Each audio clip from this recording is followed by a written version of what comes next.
수행자의 마음가짐 수행 시작하기 전에 앞선상 공덕과 오늘 살 공덕이 나와 이웃의 기쁨과 평화를 얻는데 도움이 되기를 바라며 모든 사람들의 은혜가 사라지기를 기원합니다.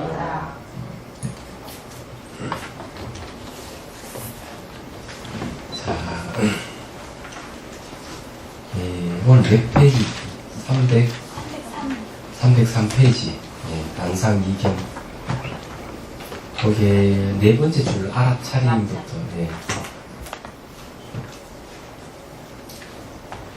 이 단상 이견이라고 하는 건 단견과 상견을 이제 좀 얘기를 하죠.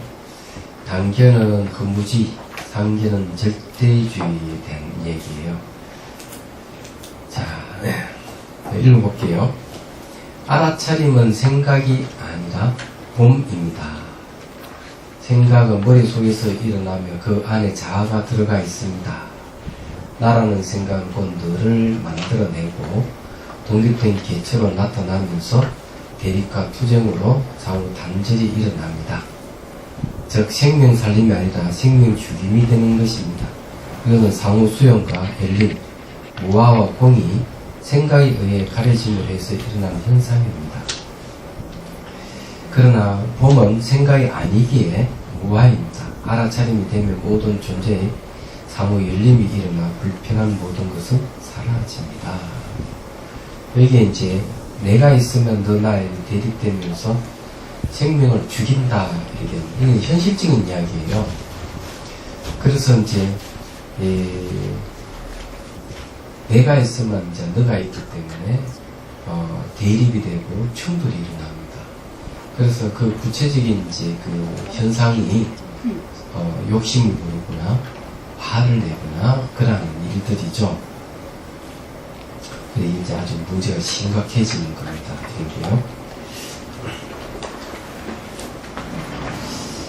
그래서 여기 이제 이 알아차림은 보는 것이다 있는데 그때도 한번 얘기했지만 생각이나 감정이죠. 이거는 다 내용이 있습니다. 그런데 이게 이제 알아차림은 내용이 없어요. 이 내용이 있다 하는 것은 이 우리의 생각 속에 뭐 탐심이 있을 수도 있고 또 성냄이 있을 수가 있고 뭐 의심도 있을 거고 교만도 들어갈 수 있고 또 이제 어리석음이라든지 이런 것도 다 있을 수가 있는 거예요. 감정 속에도 있고 생각 속에도 있고. 그런데 알아차림은 이런 내용들을 안 담고 있습니다. 근데 알아차린다는 대상을 적각 안다는 뜻인데 안다 하는 것은 바로 보는 거예요. 본다 하는 것. 그래서 이 알아차림 참 중요해요. 요즘은 이제 조금 2000년대부터 해가지고 이 알아차림 이제 마음챙김이라는 그 말을 같이 이제 쓰면서 연구가 참 많이 됐더라고요. 그래서 이제 학자들이 이제 눈을 어디에 돌리는가 하면은 이 알아차림에서 자비로 이제 눈길을 돌리기 시작했어요. 자비로 눈길을 돌리기 시작했는데 이제 알아차림에 대한 연구가 굉장히 많이 됐는데 그 심리적인 심리치유 효과를 알아차림으로서 굉장히 많이 보고 있는 사실이에요. 근데 요즘은 다시 이제 자비에 대한 관심을 갖고 그에 대한 그 연구가 좀 이루어지고 있네요. 그래서 저번주 이제 토요일, 일요일날 템플 스테이 할 때 영남대 교수로 있던 심리학과 교수가 이제 학생들하고 같이 참여를 하고 인테이블을 같이 했는데 하다 보니 그걸 알게 됐어요. 얘기하자면 이 자비라고 하는 것이 지금 이제 비로소 내 관심을 갖기 시작하고 외국에서도 그렇고요. 그렇게 얘기를 합니다. 그런데 제가 이제 자비수관을 소개할 때 자비감 플러스 이빠사나다고 얘기했고, 기본적으로 알아차림이 들어간다고 얘기를 했습니다. 그래서 이제 이 자비수관은 이런 자비관은 이제 사마타죠. 그래서 사마타 이빠사나 상수하는 것이다고 이제 얘기를 하면서, 여기는 이제 자비와 알아차림이라는 것을 같이 병행했습니다고 제가 얘기를 했죠. 지금 현재 우리가 보고 있는 거는 이제 자비에 관계되는 게 아니고 바로 이빠사나에 관계되는 내용을 좀 공부를 하고 있는 겁니다. 자, 그거 이제 한번 봅시다. 그 방법은 자기가 하고 있는 것을 스스로 아는 것 뿐입니다. 마치 등불이 스스로를 비추지 않으면서 사물을 비춘과 동시에 등불 자체를 비추는 것과 같습니다. 자신이 스스로를 아는 것이기에 상대를 주관적 시각으로 고정시키거나 자신을 내세우는 등의 번뇌는 일체 용납이 되지 않고 깨어있는 상태를 유지하게 됩니다. 이렇게 알아차림을 통한 자기 비움은 곧 대림을 벗어난 상호 수용과 열림의 현현입니다. 즉 알아차림 순간순간이 진리의 현현입니다. 이제 알아차리게 되면은 이제 왜 이게 진리 현현이 되는가 하면은요, 알아차린다 하는 어떤 내용을 갖고 있지 않기 때문에 그 망상의 흐름이 없는 거예요. 알아차리는 순간순간이 마음이 순수한 상태이기 때문에 그 나타난 대상이 무상고 무학 삼법인으로 이제 나타납니다. 얘기하자면. 근데 알아차림을 하긴 하는데 무상이나 고라든지 무아를 알아차리지 못하는 경우가 있어요. 모양이나 색깔만 알아차리는 경우가 있어요. 근데 그게 무상의 변화를 못 알아차리는 분들이 있더라고요. 그래서 이런 거는 이제 좀 이 알아차리는 힘이 좀 철저하지 못하다, 이렇게밖에 얘기를 할 수가 없는데, 그래서 이제 모양과 색깔은 처음에 알아차리지만 그 다음에 어떻게 바뀌어가는가 무상을 알아차려야 된다고 이렇게 얘기를 해줘야 됩니다. 그런 분들에게. 그렇지 않으면 이제 더 이상 진전이 없어요. 그러다 보니까 이 무상을 알아차리지 못하는 상태에서는 수행 진전이 없습니다. 그리고 뭐 혼침이 오거나 마음이 들뜨거나 하기 싫어하는 마음이 생기거나 그런 마음이 생기기도 하죠. 얘기하자면요. 진전이 없어서 그런 거죠. 근데 이 무상을 알아차리면은 새롭게 이제 알아차리면서 이제 새로운 이제 이해가 생기기 시작을 하는 거죠.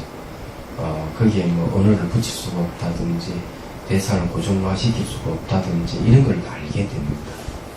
그리고 이제 지나간 과거는 돌아오지 않는다는 사실을 알아요.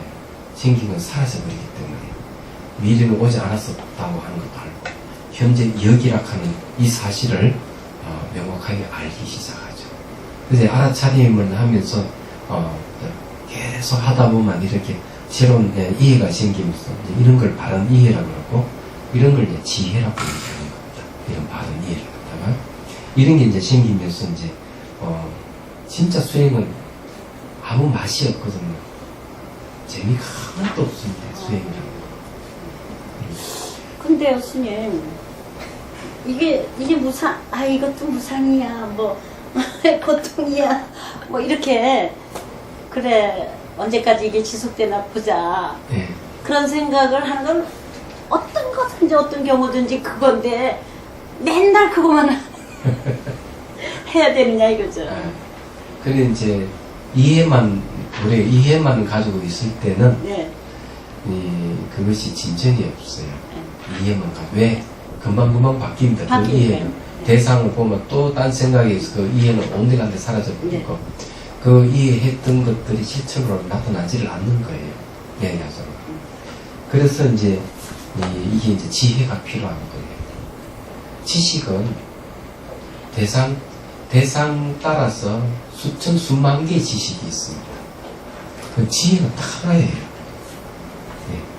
무상이라 하는 지혜가 있으면 모든 걸 다 대입해도 딱 맞게 돼 있어요. 이 지혜는. 그렇죠. 예. 그렇거든요. 그런데 무상이라 하는 이해는 그만 이야기하다 보면 잊어버리고 다 그러는 거예요. 무상에 대한 지혜가 확고하고 있는 사람들은 무슨 말을 하고 이렇게 하더라도 그만큼 대상이 끄달리는 게 없으면 자유로워요. 이야기하다도 아주 자유롭고 우리가 생각해도 굉장히 창의적인 생각을 일으킬 수가 있습니다. 왜? 무상이라는 사실을 알기 때문에 걸리지를 않아서 그런 것들이 이제 있기 때문에 내가 이해했다고 해서 그만두면 아무 소용이 없는 거죠. 그래서 이 일어나고 사라짐을 쭉 보면서 그런 걸 체득을 해요. 몸으로 체득해야 돼요. 그래서 이제 그런 겁니다. 그렇지 않으면 아무 소용이 없다. 아는 것으로 해서는 안 된다. 이거죠. 그 안 아는 존자가 알긴 아는데 체득이 없어가지고 능경에서 그렇게 부처님한테 그냥 한마디로 무사발 되는 이제 이것만 줄줄이 나오잖아요. 내가 너무 심한 말을 했는지는 모르지만.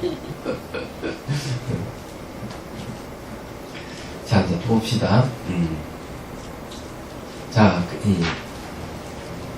그 방법은 자기가 하고 있는 것 스스로 아는 것 뿐입니다. 이걸 했고요. 자, 제일 밑에죠. 몸의 현상은 무상하여 진실하지 않으며 환영입니다. 설사 몸이 호공이 되었더라도 무상의 법칙에서 벗어나지 못하는데 이러한 이치를 모르고 몸의 현상에만 관심을 두며 또한 목적으로 삼는다면 처음에는 신기하고 재미가 있지만 시간을 지날수록 지루하고 아무 의미가 없음을 알게 됩니다. 이런 번뇌가 없어지지 않으므로 인해 일어나는 현상이니 반드시 삼법인을 보고 삼법인인 줄 알아야 합니다. 삼법인은 변하지 않는 진리이므로 삼법인에 의해 생멸하는 번뇌가 소멸되며 몸의 속바에서 벗어나 마음이 자유로워지며 흔들림 없는 깨달음을 성취하게 됩니다. 근데 제가 수행은 아무 재미없는 것이라고 했잖아요. 그래서 이제 뭐라고 얘기하는 인곡이라는 스님은 찰밥은 맛이 있지만 1년 내내 먹을 수도 없다.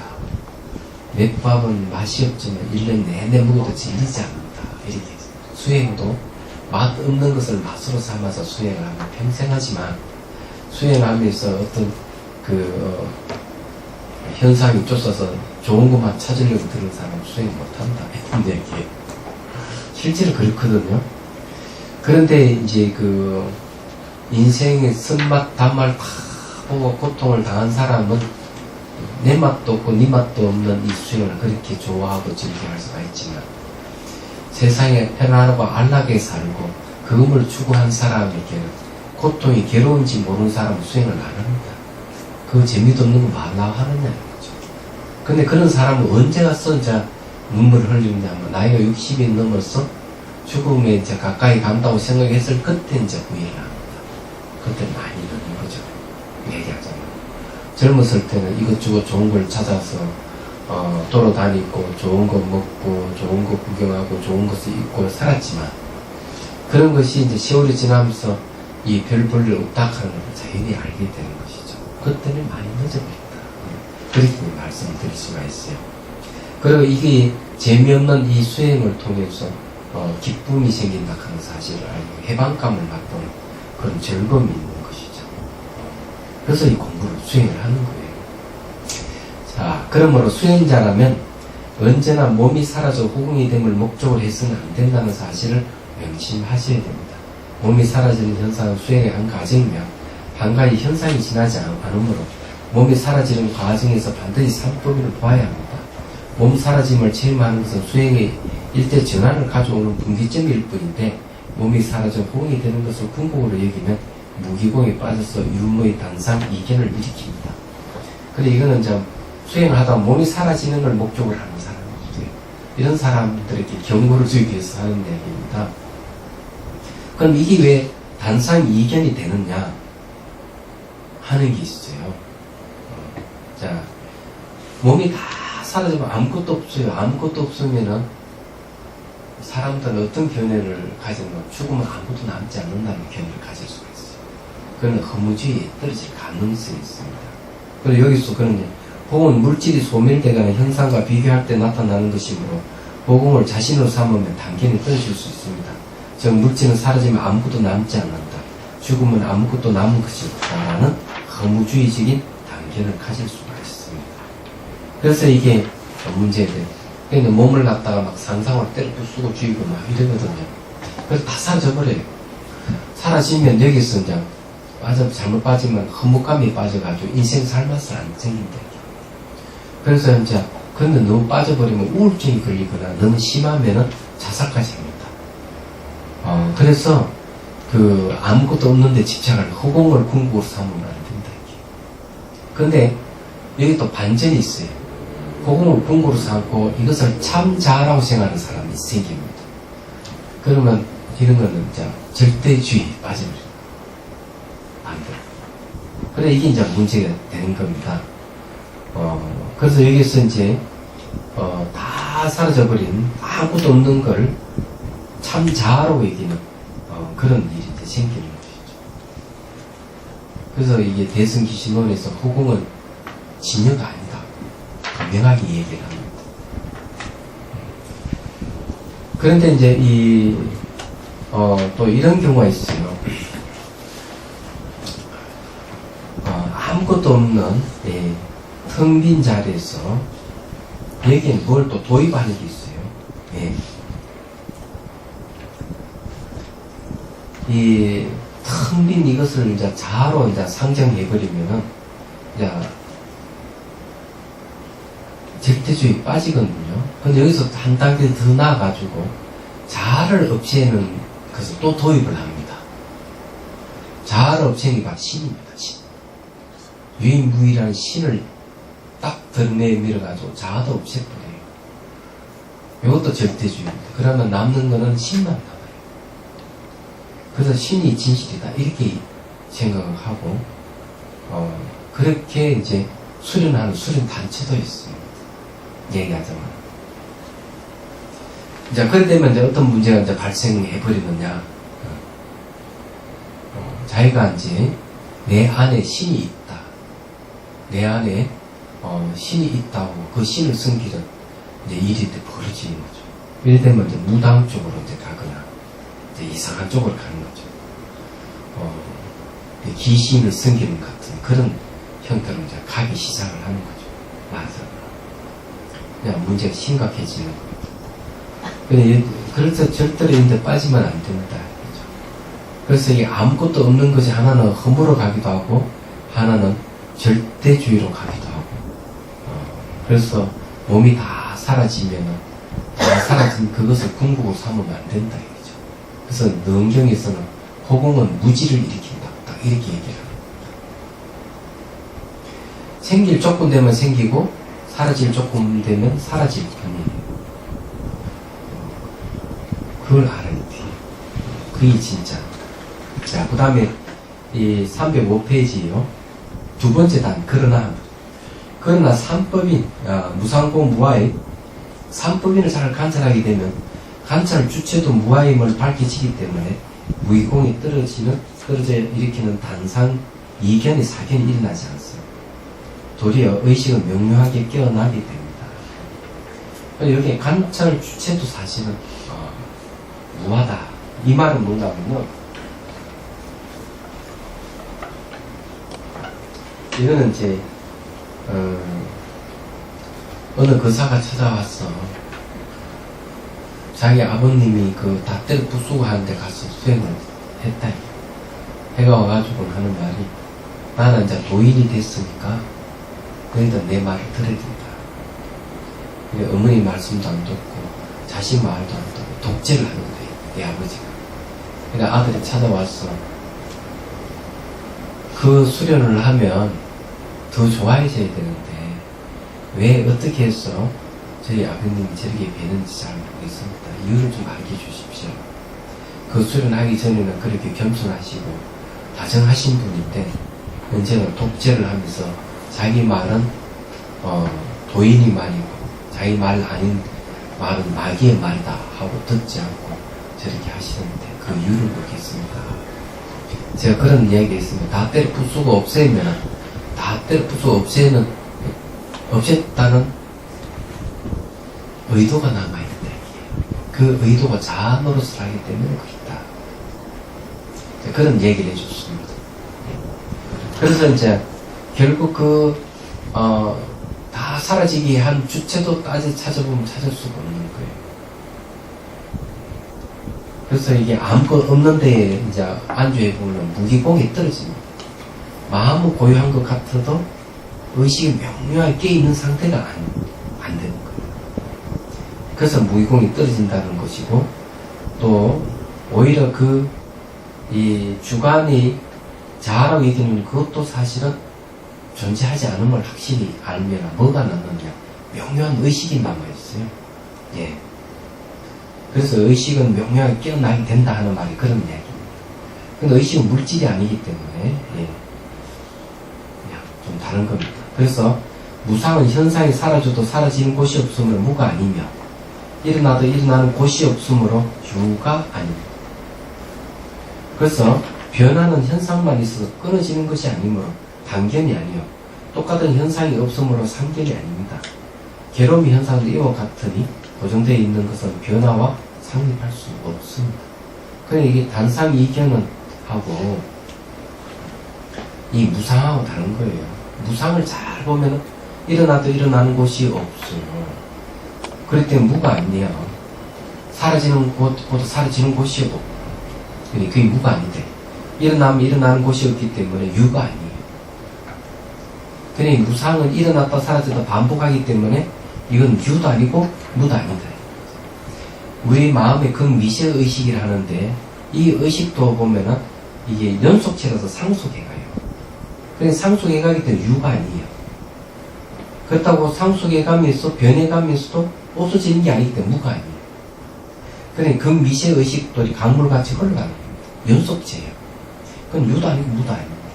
그런데 이 사물도 쫙 보면은 이 생기는 반드시 사라지지만은, 네, 사라진 건 돌아오지 않지만은, 이거는 조건에 의해서 사라졌다가 또 조건에 또 생긴다 하는 사실 또 알아야 됩니다. 물론 생기는 건 사라진 건 또 달라요. 예. 그래서 이거는 무상 자체가 유무가 아니에요. 그러니까 무상을 잘 알아야 된다는 점, 그겁니다.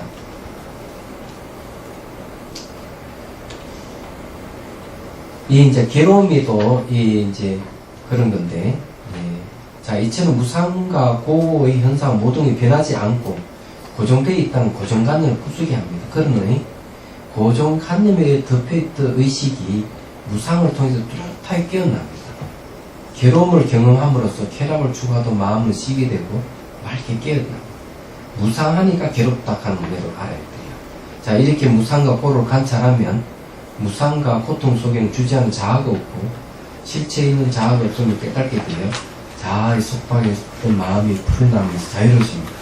즉 삼법에 내에서 마음이 옳게 깨어나면서 무기공이나 단상 이견 어디도 빠지지 않게 됩니다. 이게 이제 삼법인에 대한 얘기인데, 이 순서가 처음에는 무상이고요, 두 번째는 고고, 세 번째는 무아예요. 예. 이게 이제 이렇게 갑니다. 무상을 하기 때문에 괴롭다.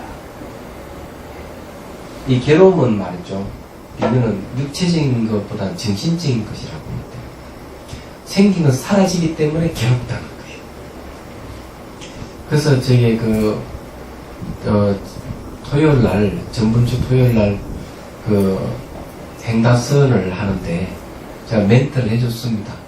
지나간 행다는 돌아오지 않을 수 없고 미래 행다는 오지 않을 수 없고 현재 행다하는 이것이만이 진실이다. 이랬더니만 이제 이 멘토에 따라서 쭉 하다가, 예, 하고 난 뒤에 이제 뭘 얘기합니까? 스님 말씀대로 지나간 행단은 돌아오지 않는다 하는 걸 제가 인식을 하니까 지나간 세월이 너무 아깝더라. 지나간 건 돌아오지 않으니까 너무 아깝다. 그게 뭔가 고입니다. 무상하니까 괴롭다는 말. 솔직하게 한번 얘기해보소. 10년 전으로 돌아가고 싶은 사람 없어요? 있죠? 아, 나는 10년만 젊어졌으면 좋겠어. 예? 뭐라? 스님 그런 말씀을 맨날 안 어울리는 거. 예. 그 말은 뭔가 하면은, 무상하니까 괴롭다는 뜻이야, 이게. 무상하니까 괴롭다. 이런 뜻이야. 비슷한 사람이 생겼잖아요. 예? 비슷한 사람, 그 사람 안 생겼잖아요. 그것도 무상이에요, 이 사람.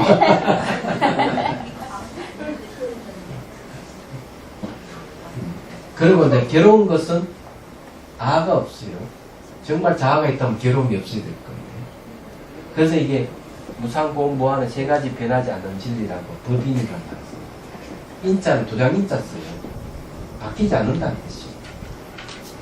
법인.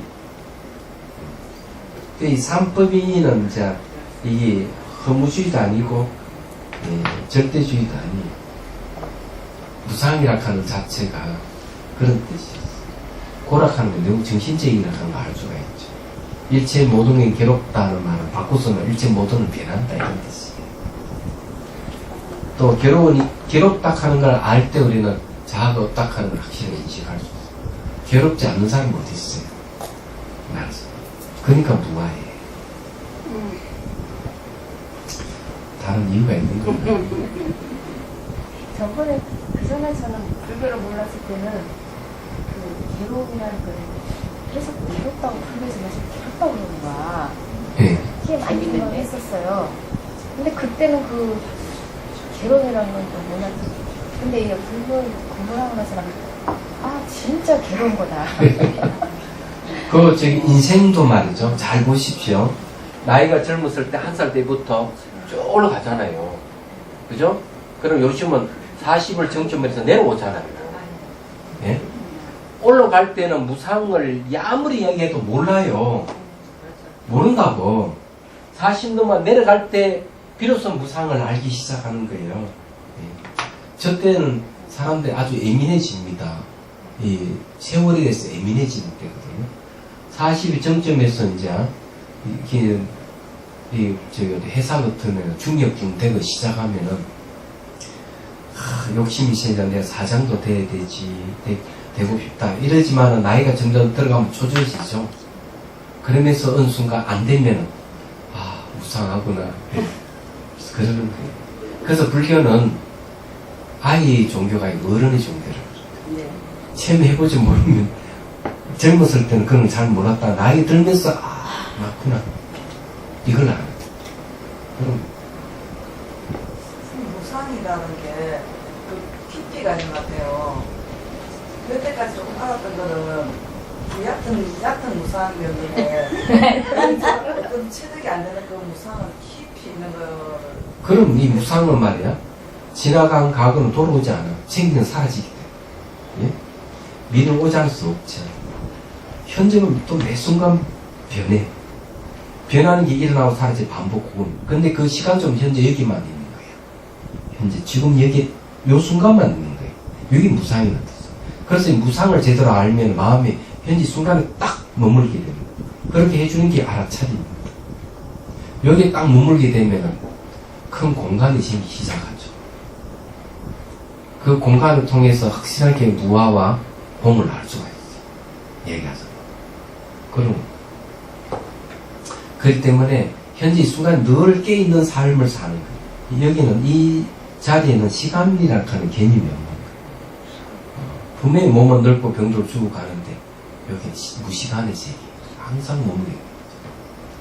근데 이제 더 공부해보면은 그 현재 이 순간에 있는 이 마음이 이제 무분별로 바뀌면서 그 죽지 않는다 하는 사실도 알게 되는 거예요. 대상은 존재하지 않고 그 대상을 알려고 하는 마음은 딱 남아있는데 그때 비로소 이 마음을 가진 대상을 수행해 갈 때 마음의 전체를 알게 되는 거예요. 처음에는 밖에 있다고 생각하고 계속 수행하다가 밖에 없다 하는 걸 알게 돼요. 그때는 이제 가진 대상을 마음을 가진 대상을 알아요. 그래서 수행을 하면서 다 사라져버리고 마음만 딱 남아있는 상태에 왔을 때 비로소 이제 수행 맛을 이제 제대로 느낄 수 있는 기회가 오는 거예요. 그럼 그 마음을 어떻게 해야 되느냐? 그때 이제 마음을 다시 이제 분석을 해야 돼요. 이런 근거를 해서 마음이라고 할 수 있는가부터 해서 도저히 이름 붙일 수가 없다면 이건 실체가 있는지 자아가 있는지 다 살펴봐야 돼요. 알아서. 그래서 이제 그걸 통해서 이 마음의 본성을 깨달아가는 거죠. 제가 그때도 얘기했잖아요. 일체 모든 것은 마음 자체 성품인 줄 알면 그 말은 뭡니까? 대상이가 존재하지 않는데 마음만 있대. 그렇게 알면은 지혜의 몸을 이루지. 그게 지혜의 몸. 다른 일을 말미해서 깨닫는 게 아니다. 그렇게 계속 정말 끝까지 가보면 우리는 있다고 생각하는 이런 것들은 다 그 사이에 존재하지 않아요. 이거는 물리학에서 똑같이 우리 있다고 생각 계속 파고들었더니 근원으로 들어가다 보면 분자, 원자 나오죠. 원자 핵도 분자가 생리라는 것이 도저히 이거 물질을 하기 어렵다. 그러니 물질을 추구했는데 비물질이 나와버려. 이 과학에서. 그러면 이 눈이 보여줄리 이게 뭐냐 이거죠. 이건 전부 마음이 만드는 거예요. 그래서 물리학에서도 이 세계를 의식의 흐름이 지나지 않는다. 이렇게 얘기해요. 그네들은 과학적인 도구를 사용해서 밝혀냈지만 수행자는 수행을 통해서 다 밝혀내는 거예요. 그런 거예요. 참. 이 3법이 나오니까 좀 어려우시지만 조금 하면 이거 다 이제 끝나겠네. 자, 오늘은 이 자비수관, 내 마음보이 자비수관 한번 하도록 하죠. 자, 이거에 대해서 이제 설명을 해드릴게요. 딱 3가지 명칭을 붙이면서 하시면 돼요. 미안하다. 그 다음에 고맙다. 사랑한다. 이 3가지가 중요해요. 자비 손을 머리부터 삼으면서 마음속으로 미안하다, 고맙다, 사랑한다. 미안하다 그러면은 이거는 이 화난 마음을 주저앉힙니다. 얘기하자면 너가 너무 고생시켜서 미안하다. 고맙다 이러면은요, 잘 버텨줘서 고맙다 이런 말이 돼요. 얘기하자면. 그래서 이게 사랑한다 이러는 거는요, 이 말 한마디에 탐욕과 성냄이라든지 해치는 마음이 다 사라져버려요. 그래서 이 3가지를 반복을 하는 거예요. 그래서 너무 통증이 너무 심하고 이러면은 어떻게 하느냐 이거죠. 내가 너를 너무 심하게 잘못했다. 이렇게 잘못했다. 용서해라. 잘못했다. 그래서 이게 이제 자기 자신에게 하는 거예요. 내 몸을 병든 아이라 생각하고 어머니가 아이를 쓰다듬어 주면서 이 3가지를 반복을 계속하는 거예요. 마음속으로. 지난 시간에 그 3가지나 한 건데. 네, 했으니 오늘 한 번 더 하겠다. 이걸 익혀야 돼요. 좀 더 이야기하면요. 수행은 거울입니다. 거울로 자기가 자기를 비추는 거예요. 그걸 해강 반조라고 해요. 요즘 많이 이제 얘기되고 있는 게 이제 메타인지라는 말을 써요. 메타라는 말이 무슨 말인가 하면은 자기가 자기를 안다는 겁니다. 내가 알고 있는 것을 재차 안다 이런 뜻이 있어요. 모르고 있던 알고 있던 그것을 그거를 비추보듯이 안다는 뜻이 있어요. 그게 메타인지, 인지는 안다는 뜻이에요. 근데 이제 예를 들어서 이게 우리에 토끼를 집어넣고 닭을 집어넣고 오리를 집어넣고 염소도 집어넣고 괜찮죠? 거기다가 살갱이를 집어넣으면 어떻게 될까요? 다 잡아. 안 되죠, 이제? 그래서 사람이 이제 우리에 계속 집어넣다가 살갱이를 탁 집어넣는 사람은 메타인지가 없는 사람. 그걸로 비춰보는 게 없는 거예요. 그렇지만 집어넣다 이거 집어넣으면 안 되지 하고 자기 반성이 일어나는 거죠.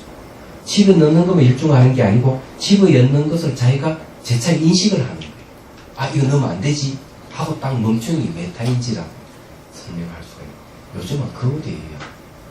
그런데 불교에서의 메타는요, 그런 뜻을 안 씁니다. 메타는 사랑이라는 뜻이에요. 불교에서. 그리고 이제 연민은 이제 카루나, 메타 카루나라 해가 자비라고 얘기하는데, 메타인지라 하는 메타라 하는 말은 아까 얘기했지만은, 그렇게 이제 재차 인식하는 걸 얘기하는데, 이 불교 용어로는 사랑이라는 뜻이에요. 또 절묘하게 그렇게 맞아 떨어진지는 모르겠지만은, 자기가 자기를 사랑하는 것. 이게 중요해요. 그래서 메타인지 최상의 상태가 뭘 명상이 수행이 알고 보면 이제 제 속에서는 이걸 학습에 응용해서 지금 전 세계적으로 열풍이 불어서 메타인지에 대해서 메타인지 심리학이라고 그러죠. 막 열풍이 불고 이렇습니다. 이런데 알고 보면 이게 전부 다 명상에서 이게 온 것이 아니겠나 하는 생각도 하게 돼요. 자, 이제 봅시다. 자, 촛불 치고 시작합시다.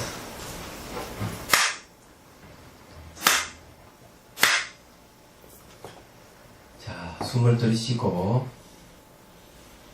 내쉬고, 내쉴 때 허리를 쭉 펴고 몸 힘을 쭉 빼야 됩니다. 자, 다시 숨을 들이쉬고 내쉬고, 자, 가슴에서 용꼬봉으로 쭉 올라와서 정수 용꼬지 활짝 핀다고 연상을 하십시오. 그 용꼬 뒤에 다시 관음보살님이 쭉 올라와서 자정에 앉습니다. 손뼉을 치고 아주 좋아하는 모습을 띄고, 자, 관음보살이 두 손으로 정수리부터 쭉 쌓아줍니다. 그러면서 미안하다, 고맙다, 사랑한다 하고 여러분들이 스타을 주십시오. 이 간신보살님은 바로 우리 마음의 본성이에요. 사랑과 연민, 지혜를 갖춘 나 자신의 본성의 현상화가 간음보살이에요. 그래서 나락하는 간신보살이 나에게 미안하다, 고맙다, 사랑한다 이러면서 마음속에 스타을 주는 거예요. 자, 그러면서 쭉 지켜봅니다. 자, 정수리부터 발끝까지 갔다, 발끝에서 정수리까지 두피 칠 때까지 합니다.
네, 어때요? 해보니까 아마 몸이 매우 부드러워졌을 거예요. 그리고 이제 자기에게 자비를 주는 것이기 때문에 자기가 자기에게 자비를 주면은 불안감이 정세가 많이 없어요. 불안감이 없어지고, 그리고 또 이 자기를 비판하고 자기를 아주 못살게 굴고 그런 게 있거든요. 그런 것이 해소됩니다, 이게. 근데 이거는 몸을 대상으로 하기 때문에 몸에 이게 이제 막힌 기혈이 열리면서 몸이 매우 부드러워져요. 가벼워지고 그런 현상이 생길 거예요. 이제 다음에 이제 다른 걸 알려 드리도록 하고 점검을 좀 해보도록 하죠. 교수님 해보니 어때요? 저는 굉장히 이렇게 뭐랄까 생각이 안 일어나고요. 네. 그냥 편안하고 아무 생각이 없어요. 왜 네. 그래요? 좋지 뭐. 죽은 것도 아닌데. 우리 한 가지 말씀드리면요. 아리아식은 뭘로 이루어지는지 모르시죠? 예.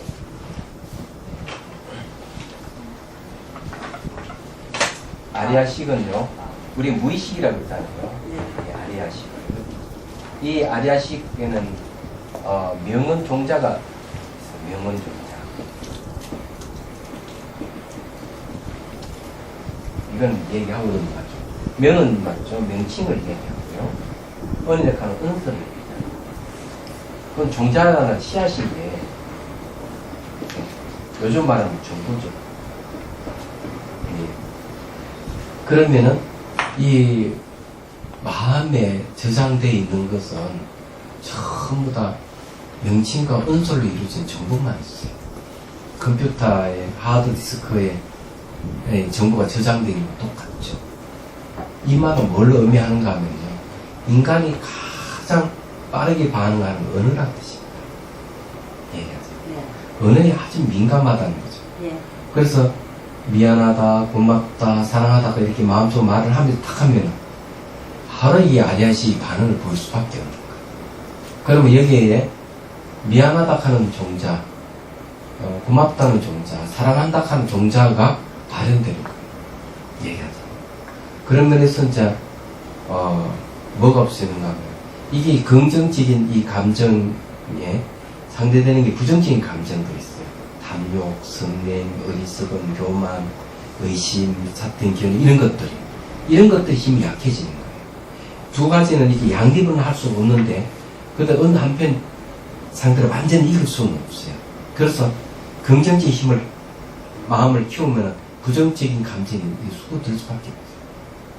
그래서 이제 이게 사랑한다 하는 말, 고맙다, 미안하다 하는 이 말이 바로 이 아리아식 속에 들어있는 탐욕의 종자, 성냄의 종자, 어리석음의 종자, 의심의 종자, 교만의 종자, 사탕 견해의 종자들이 힘을 잃어버려요. 그리고는 이제 어느 정도는 약한 걸 다 없앨 수가 있고, 그 다음 지혜가 생기면 그런 뿌리째 쫙 잘라버려요. 이게 지혜와 자비가 같이 써야 되는 요건이에요. 그래서 이 싸움에서 몸이 일어나는 현상들은 무상고 무화로 간사, 마음은 이렇게 어머니 아기를 병든 아기 간호하듯이 미안하다, 고맙다 이렇게 한쪽에는 긍정적인 감정을 키우면서 또 지켜보는 거예요. 지켜보면서 지혜가 생기는 거죠. 지혜와 자비 이 두 개의 하나는 솜이죠. 자비는 솜이고 지혜는 칼이에요. 이 두 가지를 쓰는 겁니다. 그래서 이제 이 아리아식 속에 있는 이 정보들을 깨끗하게 청소를 하는 거예요. 예. 그럼 자유가 돼요.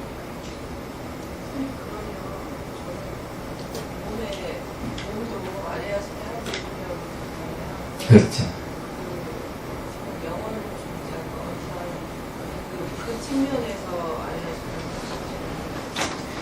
이걸 얘기하는 거는 뭔가 하면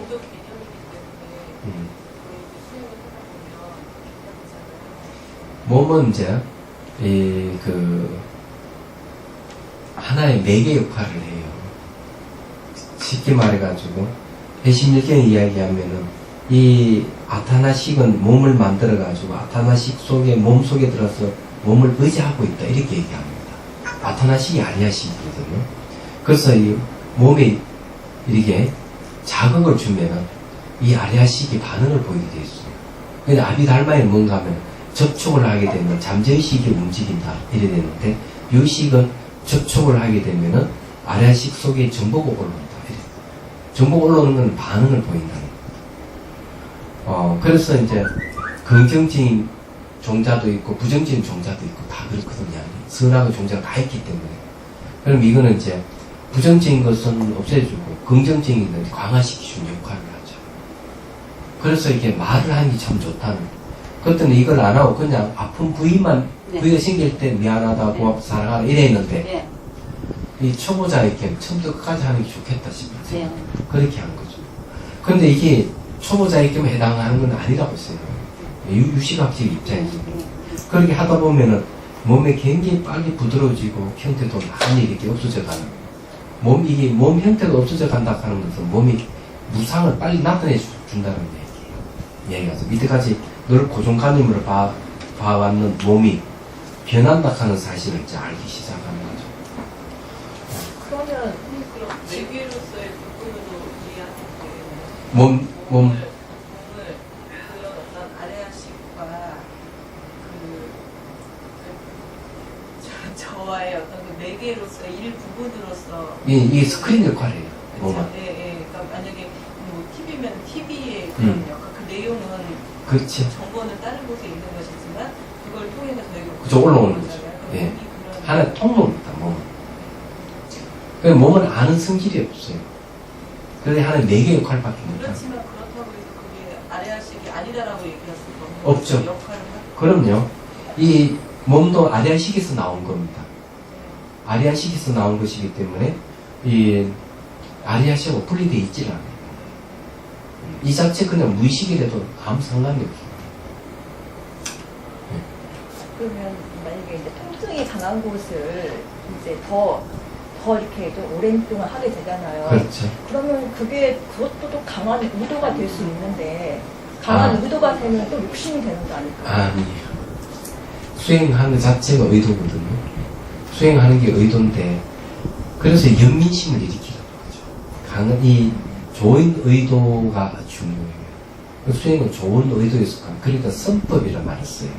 수행을 선법, 착한 법이다. 통증이 많이 생기면 그게 더 많이 연민의 감정. 내가 잘못했다 이러면서 내가 너를 방치해두고 미안하다, 내가 잘못했다, 용서해다오 이러면서 그리고 끝에 가 사랑한다 이러면서 싸움을 주는 거죠. 그렇게 하면은 이제 마음 자체가 바뀌는 거예요. 이게 마음을 바꾸는 방법이에요. 마음이 바뀌면 몸이 바뀌는 거죠. 지금 저희가 우리가 할 때요. 그러면 자기가 어떤 더 집중하고 싶은 곳을 더 집중해도 되는 건가요? 시간을 안배를 할 때. 그렇죠. 이게 아픈 부위에 특히 뭐 좀 안 좋다 하는 부위는 더 왜냐하면 이 대상이라 하는 그런 거거든요. 자비는 자비 대상이 있어야 돼요. 청년 도론에도 반드시 누굴 대상으로 자비심을 일으킵니까? 하니까 스승이 제자한테 하는 얘기가 자비는 사람을 대상으로 해야 된다. 죽은 사람이 아니고 살아있는 사람을 대상으로 해야 된다. 그래서 뭐 어머니라든지 또 누구를 떠올려가지고 대상으로 삼고 하거든요. 그런데 자비수가는 자기 자신을 대상으로 하는 자기 자신. 자기가 자기 명랑수를 하던 뭘 하던 이런 마음을 가지고 지금. 그럼요. 예. 그렇게 하는 거죠.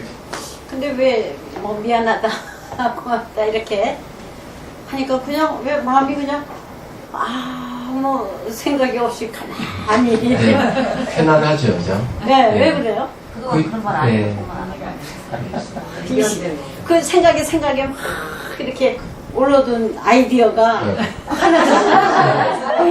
그래서 싹 사라져버리고. 예. 편안해지잖아요. 뻥 하고 예, 이게 이제 이게 무상이야. 감정이 네. 우리 마음이 감정이라 하는 게 있잖아요. 이 감정이 아주 부드러워집니다. 이게 솜이 비유하잖아요. 예. 그래서 이 자비를 솜이 비유하고 지혜는 칼이 비유하거든요. 예. 그래서 이렇게 하면은 솜같이 부드러워지는 거예요. 근데 우리 실생활에서도 언어가 굉장히 중요해요. 사랑에 아까 딱 들었는데 그러니까 이렇게 되거든요. 예. 그러니까 이게 명상도 그런 말하자면 이치인가요? 예. 그렇죠. 그, 어제, 부산에서 미린더 망문교 2 하거든요. 예. 2 하는데, 거기에 뭐가 나오는가 하면은,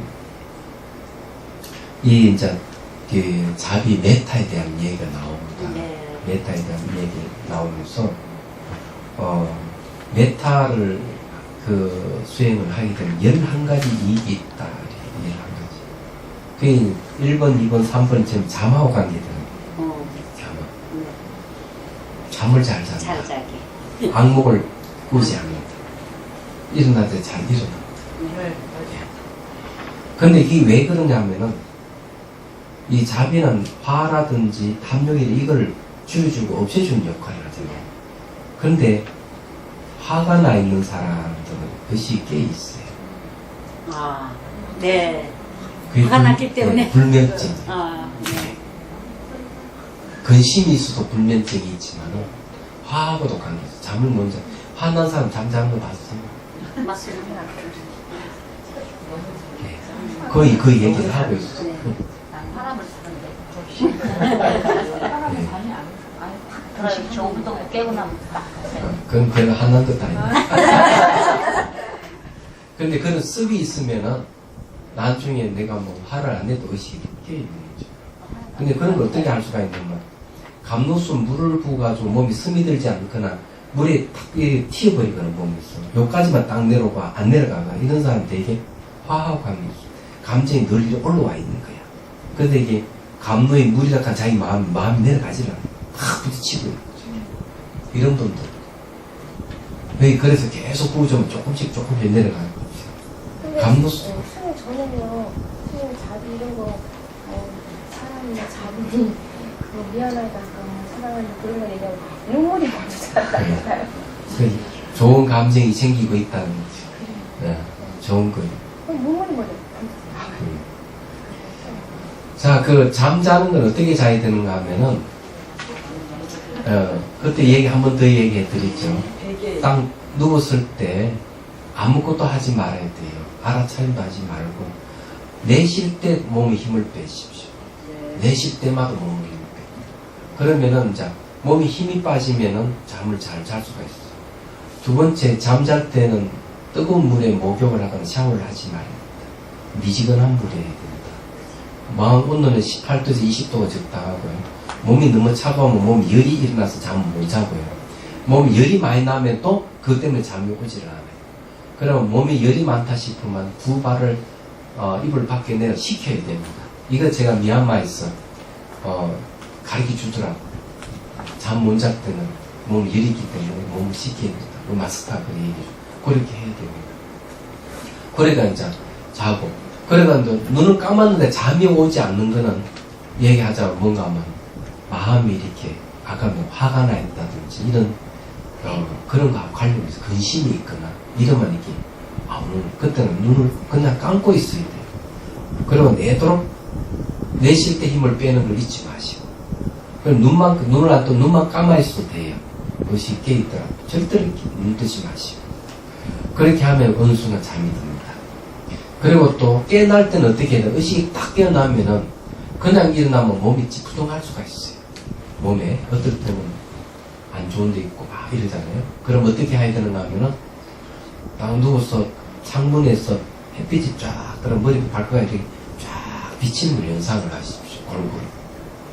그런데 뭐 이게 세포가 하나하나 깨어나기 시작하면서 몸이 찌푸둥한 게 없어요. 예. 그리고 딱 깨어나면 눈을 뜨면은 그 다음에 자기 얼굴을 직시해야 됩니다.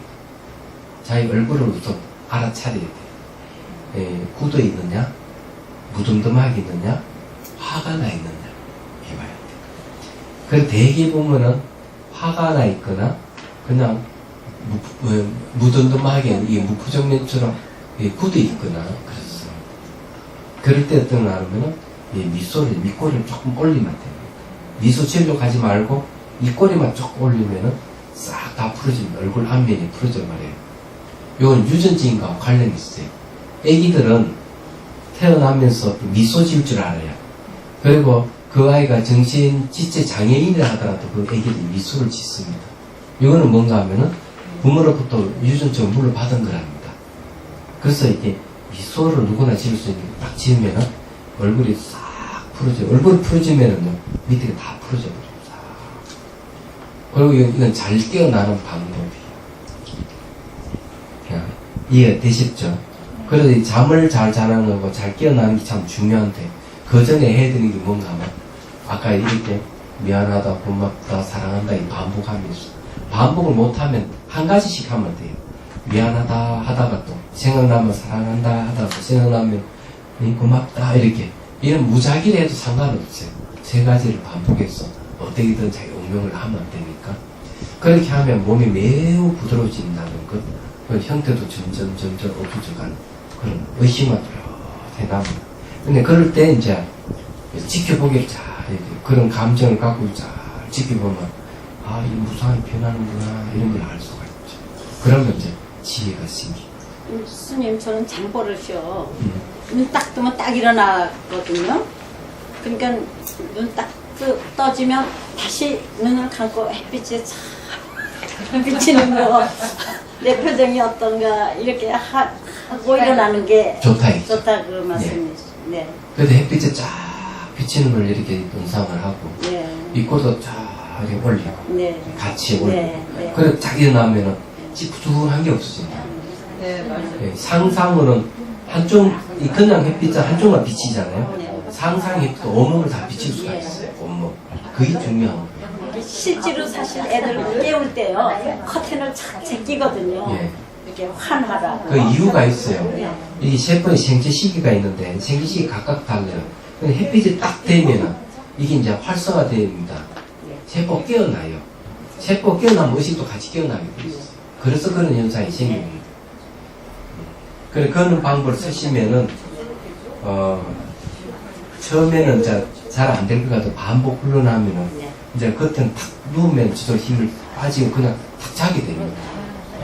자게 되니까 처음에 잘 그런 식으로 하시라. 예. 그리고 이제 또 한 가지 이제 말씀드리면요. 잠을 적게 자면은 어떤 문제가 발생한가. 이 뇌 신경세포가 노화 현상이 일어나기 시작합니다. 노화. 근데 기본적으로 7시간 자야 돼. 늦어도 6시간 자야 되거든요. 근데 3시간 막 자고 무리를 해버리면 이 머리에 노화가 일어납니다. 얘기하자면. 그렇습니까? 예. 많이 젊어지고 그거는 저게 이번에 미국에서 실험한 결과예요. 어떻게? 자, 금선호가 일어나요. 이게 좀 다리를 오금이 저렸단 말이에요. 이 감각이 이렇게 없고 이런데 살펴보니까 금세 이렇게 예민해 머리가 화가 올라가 있다 이렇게 했거든요. 그냥 상당히 예민한 건데. 하겠어요. 여기 예. 양쪽은 뒤로 오른쪽만 그러네요. 예. 근데 어쨌든 이게 화가 일어나는 걸 화가 나는 건 안 좋아. 화가 나는 건 안 좋은데 내가 화가 났다고는 알아차리는 건 좋은 여자예요. 그래서 이제 금소리 같은 경우는 이걸 많이 해야 된다.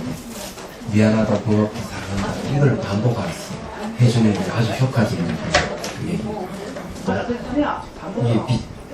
이게 비추는 암이 있다 했는데 그 암의 내용이 무엇인지를 내용이 있는지 없는지 다음에 확인하고